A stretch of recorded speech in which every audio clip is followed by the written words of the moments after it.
Hello, this is John Nord and Breakfast Talk Ilonggo. Let's ask Holger how he's doing in his Ilonggo today.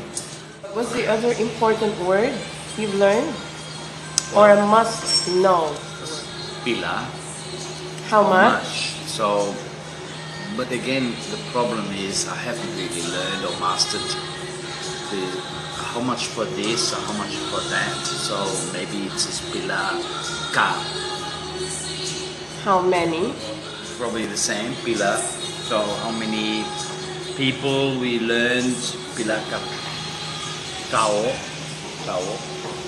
How many people? PILA is like PILA. And be nicer, so come with some PILA. PILA. PILA, and then you ask for the bill and the restaurant. PILA. Miso, migo. What was the other one? Dai. Young girl, woman. Dai or amigo. For the menu. But it helps. One of the most important phrases I've learned in this restaurant or in this hotel is isa pa. Is there more? Can I have one more? So isa pa kakape. Isa pa kakape. Is there more coffee? Basically, PWEDE isa pa kakape. Could I have PWEDE? Could I have one more coffee? And it's actually really nice to have the PWEDE in there, which I like. I'm a bit more of a formal guy, so sometimes I use phrases where Joan says, "Now that's too formal," but actually one shouldn't lose his or her own character, and that's quite important. But I'm just saying that isa pa, it's fine. PILA, how much? So as we learn more formal Ilonggo, we can add flourish to our Ilonggo. Add more flair, flavor, style to speaking Ilonggo rather than just speak street Ilonggo.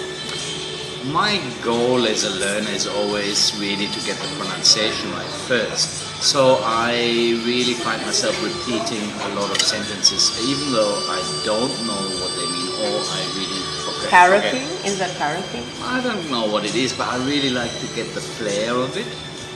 And then maybe slowly break them up into words. But as I said, I'm finding it hard. I'm finding it hard to memorize it because I'm not sitting down every day to learn. But with use, I practice more, practice, and I get better. But then what I really find is when you have a good command of a language is when you can switch registers. That is from street slang, swearing to really formal language, like in English, for example, or in other languages.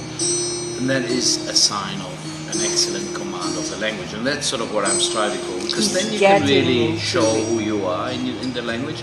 And also you can mingle with all sorts of people. And sometimes I feel really alone, because when I sit in a cafe alone, I can't talk to anyone, but I had mini conversations, and that's pretty cool. But hopefully, when I go back to Australia, that I don't forget these little words.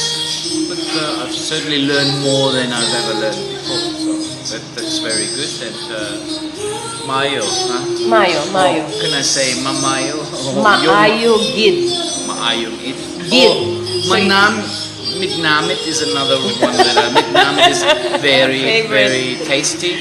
Or although it's a millennial word. So there you have it. I hope Holger's journey in learning the Ilonggo language serve as an inspiration to other foreigners who would like to learn Ilonggo as well. Until our next video, bye-bye for now.